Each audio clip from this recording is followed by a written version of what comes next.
Good morning to all. I am Rupinder Kaur, Department of Hotel Management, RPIIT Campus, Karnal. Today my topic is barriers to communication. Barriers of communication. Barriers are the obstacles to the process of communication. Barriers of communication can be divided into the three major categories. First, physical barrier, second, semantic barriers, and third, psychological barriers. These are the process where sender can send the message through a channel and receiver can get the message by the barriers, and he decoding the message and then feedback to the senders. These are the figure of the barriers in communications. Physical barriers. There are several physical barriers like noise. It is one of the most common barrier to communication.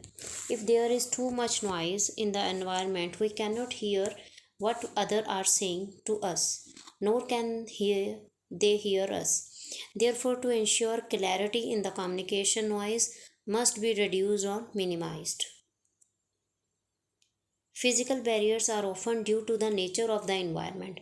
If staffs are located in different buildings or on different sites, second, poor or outdated equipment, third, staff shortage, poor lightings, too hot or too cold environments. These are the facts which affect on the physical barriers.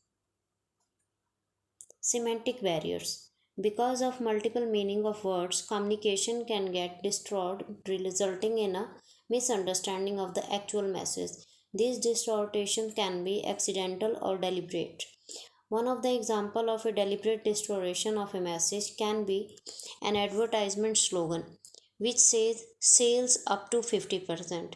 These kind of advertisement generally give a wrong picture as the customer can only concentrate on the 50% only, and they do not own the word and not on the word up to. These are the symmetric barriers. Psychological barriers. There are a few barriers which come under this category. Emotion. Sometimes we are attached to a particular things very much and we expect the same kind of response from others. But other may not be that much emotionally attached to that thing. These can create misunderstanding among the peoples. People's states of mind, personal problem, and overoccupied about different issues. These are some problems in psychological barriers. Other common barriers to effective communication. Different language. Some people have different language uses while they are communicating, and the sender can send their message in different language and the receiver can didn't know which language in which sender send the message. These are the most common barriers in the communication process. Individual linguistic ability, psychological barriers, lack of feedback, poor listening skills. System design fault. It refers to a problem with a structure or a system in a place in an organization. Second, unclear organization structure. Third, insufficient or inappropriate information system. Fourth, lack of supervision or training. Lack of clarity in the roles and responsibility. Overcoming barriers to communication.